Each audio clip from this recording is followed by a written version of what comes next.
Greetings and salutations. Welcome back once more to Big Bacon's Collection. I'm your host, Big Bacon. Today we're going to be looking at the G.I. Joe Classified series.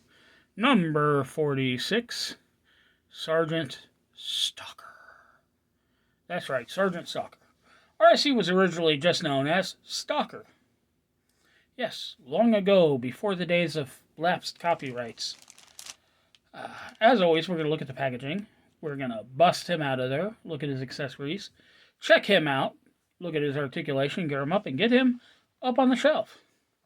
So, top of the box, G.I. Joe Star 46, extended window. This side, we have number 46, Sergeant Stalker, and a bunch of symbols that mean nothing on this, not a file card. Front of the box, 4+, don't choke. The figure, as seen through the plastic. Beautiful plastic. And why this one has this recycle emblem right there in the middle of the window, no clue. Seems kind of poorly placed. G.I. Joe Classified Sergeant Stalker Hasbro. Down here, an assload of stupid script. On this side, you have a continuing art. So what that means is you've got art on the front end that wraps around onto the side.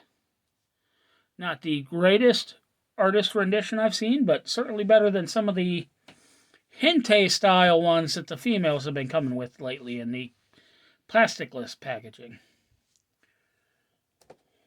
On the back we have even more stupid script and the biggest waste of space imaginable.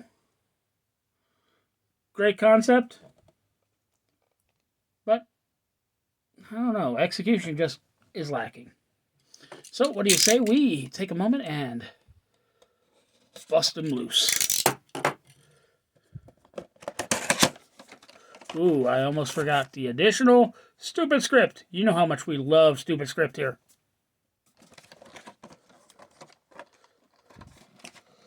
Okay, we're just going to drop him right out of there and box go bye-bye. And there he is in the plastic prison.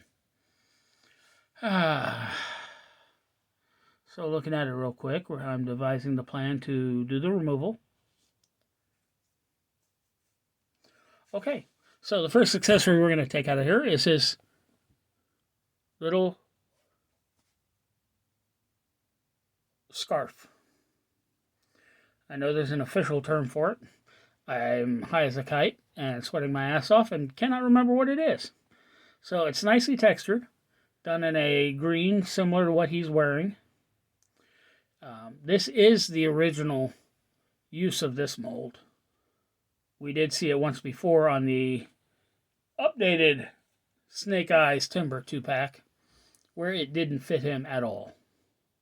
So this is where it originally came from. Okay, next up we've got a big old back holster. This plugs into the back using a peg hole. Got a lovely texture to it. Almost kind of like a Gore-Tex kind of weave.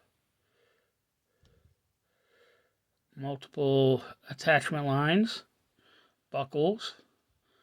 Got a hole in the top for a rifle and another hole for a magazine. Nice.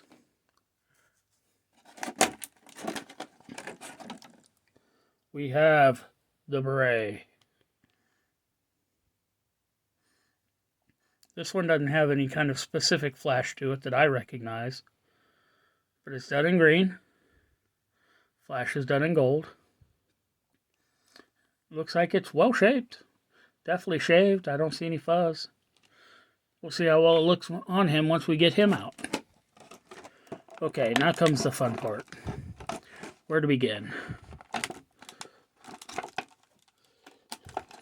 I'm just going to go through and start pulling some of these, because this whole picking them up, taking it out, putting it back, works if you've got one or two accessories. This guy has a buttload of accessories, so we're just going to try to speed that up just a little bit.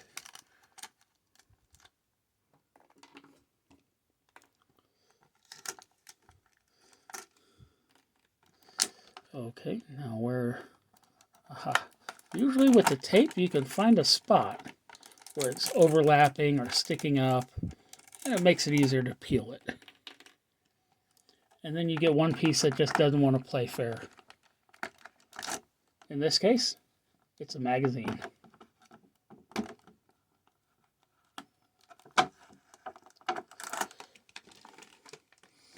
Okay, all accessories are out. So, he has a combat knife. Simple sculpt. Nice reflective silver paint on the blade, beveled edge. Lovely textured grip. Simple piece, but well done. We have his sidearm. Textured grip, extended magazine. Hammer's well sculpted.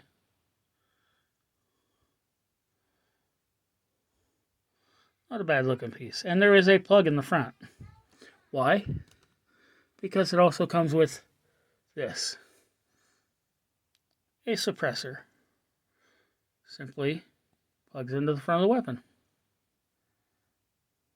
It also has a port there for blast effects. Nice looking piece. We have his more traditional looking weapon. The one with the forearm brace. This has been reused with the Tiger Force Duke. It did, of course, bend in the package just a little. And we also have the removable magazine for it.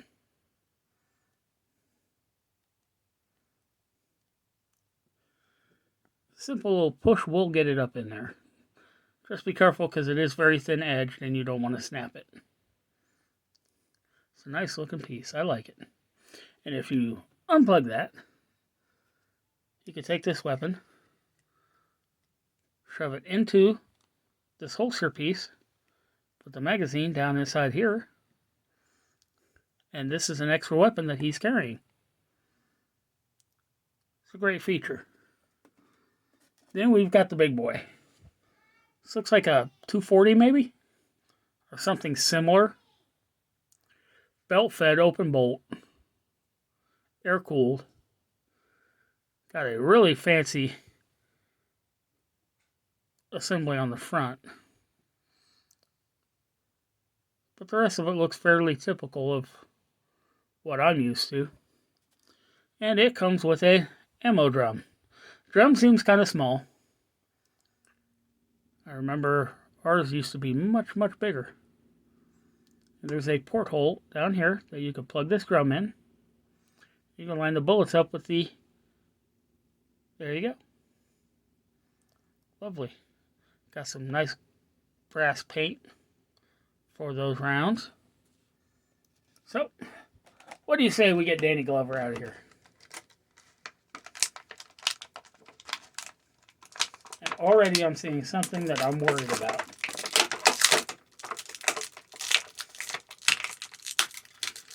Looks like he's suffering from the same thing that my Tiger Force Recondo suffered from. Okay.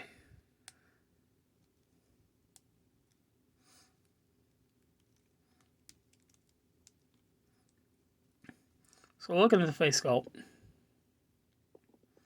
that is a very, I'm getting too old for this shit look. Got that really nice fade cut around the back of the head. Sculpt is impressive. Paint is on point. He's got the two-tone camo pattern. It's much, I don't know, it's kind of darker than I remember it. Now in the 25th anniversary line, I had him in like 4 or 5 different color combinations, so it's hard for me to remember which one's the accurate one. But I do believe this is the same top that was used for the retro-carded Snake Eyes. New web gear though. Nice LBE system. Pouches. Popping some smoke. Oh, this is another instance of a molded weapon that actually is not removable. Doesn't happen often in this line, but when it does, it's like, wait, what? Okay, he's got the fingerless gloves. Paint so far seems to be pretty much on point. Okay, got his actual trouser belt underneath there. Sculpted and textured the same as the rest of the pants, which, yeah, that doesn't make sense, but oh well.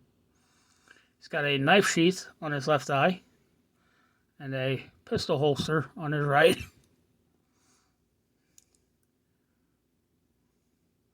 And then a set of standard lace-up boots. Sorry about that, still getting over whatever I had. Articulation.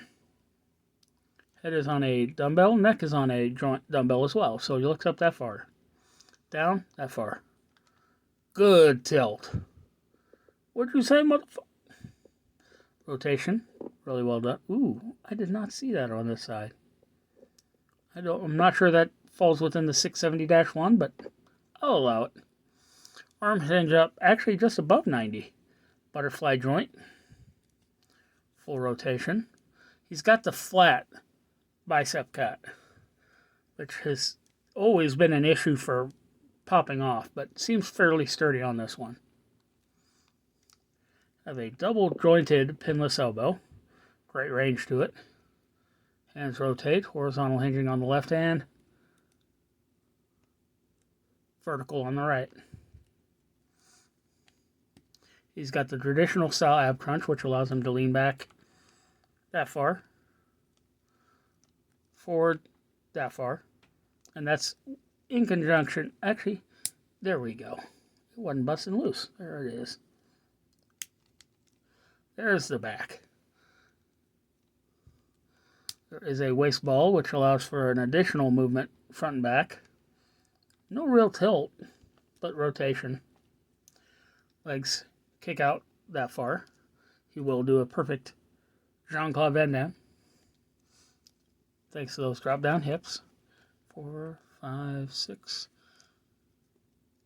Kicks forward 90 degrees. Thigh cut for rotation. Now this one moves smoothly. This one is gapped, just like my Tiger Force Recondo. Try to push it up into place, but it's like there's too much material up there for it to go. More QC issues from Hasbro. Double jointed pinless knee, good deal of range there. Boot cut for rotation. Foot hinges back that far, forward that far, front facing pin for rocker. So, let's get him geared up, shall we? Let's see what he looks like with the hood on. Or with the... Are you going to pop off easily for me? Yes, you are.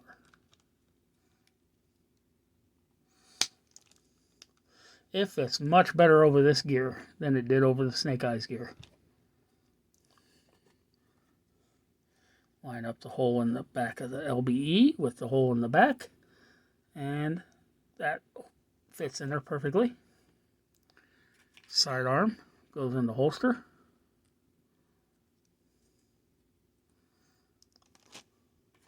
Suppressor goes in front of that. If we can get the arm all the way out of the way.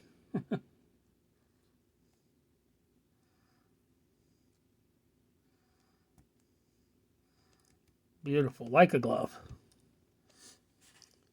Knife into the holster. Beautiful.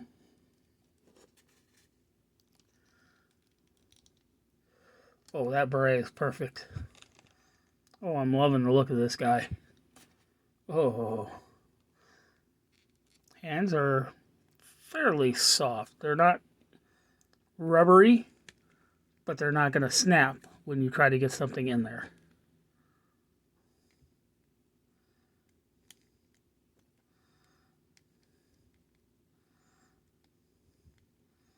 Now for me, it's trying to get the trigger finger into place. Which actually, all of these guys have terrible trigger control. Okay. Trigger finger's in, but now none of the other fingers are around it.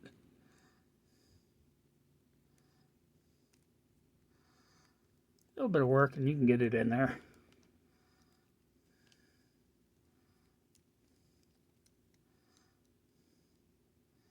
Get this other elbow to activate.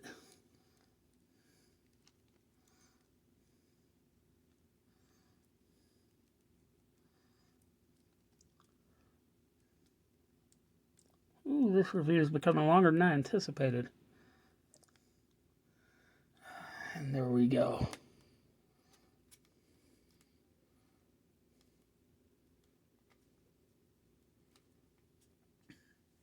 And there we have him. Stalker, all geared up. Now what do you say we take a moment and get him on the shelf?